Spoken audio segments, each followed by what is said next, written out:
In a recent video, I did an analysis on 3 different golfers. A professional golfer, somebody who plays on regional, local tours full-time, a single-figure golfer, and a mid-handicapper. And obviously highlighted the differences between those 3 golfers. Now, with our single-figure handicapper, what I talked about was width and how that is such an important feature in the golf swing. And what I wanted to do in this video is I wanted to elaborate on that and how, for golfers who struggle with width, the sort of exercises and drills that you can work on to help you create a better relationship with your arms moving in the golf swing, to give you better stability of the club face and just a generally more dynamic athletic golf swing. So when we were doing the analysis of our single figure golfer, what we sort of noticed was that when we got towards the impact position, it looked a little flicky and scoopy, okay, a little bit too much this way. Now, the reason why that's happening, and if I stand this sort of this way, you can be able to see this better, is in the backswing, the trail arm was getting too close towards the body. So the upper arm was too close towards the side of the body at the top of the backswing, which means as you initiate the downswing, the first motion is a casting motion. So it's this way. Now, what we're looking to do is in the backswing is to create width. So for the upper arm to move further away from the body, so that as we initiate the downswing, then the upper arm can come closer to it. So from a face-on perspective, the problem is if the arm gets too close to the body, the first move is a casting motion, which lends itself to this sort of scoopy action. If we can produce more width, then what can happen is the upper arm can move to the side of the body, promoting more of a whipping the club through action. And I see this problem with online students and people that come to visit for lessons through that door there. Maybe 8 out of 10 golfers are lacking. Now, you start to talk about a poor pivoting action as well. So if somebody has a tendency to really spin at it and doesn't really understand how to pivot correctly, then you're compounding the problem, because then you've got somebody who's kind of this way, and then you're getting double the casting. So it's an important thing that you start to practice. The way you're going to get through this is by doing one exercise, or kind of evolving it into 2.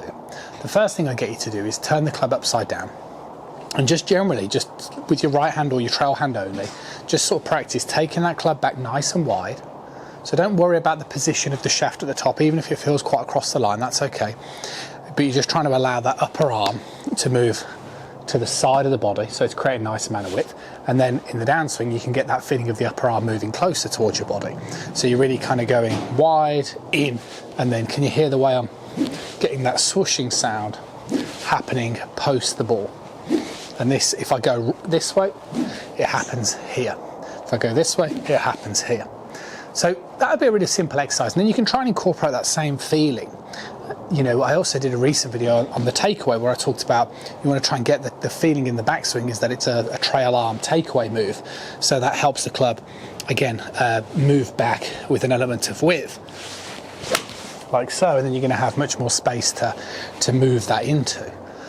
But like I alluded to, one of the other problems that I tend to see is the sequence of the pivot. So if you have a poor trail arm functionality and a poor pivot, which is really common, then we're talking sort of, you know, 9.5 out of 10 golfers that I meet have a combination of these issues. So the way you get past this is to work on a very simple step drill. Now, the idea in the step drill is you'd obviously get set to the golf ball, but then you're going to put your lead foot by your trail foot and then the club opposite your feet. So effectively, you're starting anything between 6 to 12 inches, depending on your confidence, to the trail side of the ball. Now, what you need to do is, when you're now working on this, you need to simultaneously practice that same trail hand motion of width, but when the club reaches the capacity, so the top of the swing, you need to make sure you're simultaneously stepping. So you can't, well you can, but you shouldn't step and then let the club carry on, or let the club get to the top and then, and then let the club get to the top and then step, because that's going to upset your sequence. So you need to practice a bit of this first, and then you need to practice the step, like so. Once you've practiced this step, so once you've practiced that ability to be able to reach the capacity of the backswing as you're simultaneously stepping, what's important to note is, can you see the way when I'm stepping, my hips are closed to the target. So I'm not stepping with an opening motion. That's spinning out. We want to be avoiding this. What we want to be doing is, as we're stepping with closed hips, then we can pull that lead hip back, and that's the big thing. So again, to clarify, if I open at my hips, this hip gets in the way and I won't be able to bring my upper arm down towards the side of my body. Or if I do, I'll still be too wide to have an influence on the impact position, meaning I'd still look this way. What we need to do is step in a more closed manner, so then I can bring my upper arm and get my hands located over the ball to produce that sort of lag and better impact.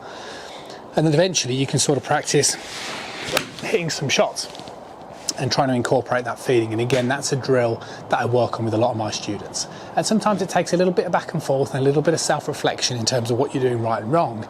But I promise you one thing, once you can feel this stepping motion, and you can then coincide that with understanding of this upper arm moving this way, and maybe incorporate this drill. You know, that sort of throwing. These are the sort of things that you want to become very good at in the golf swing, because they make a huge difference. So good luck with the drill. Let me know how you get on. I'll see you guys again really soon.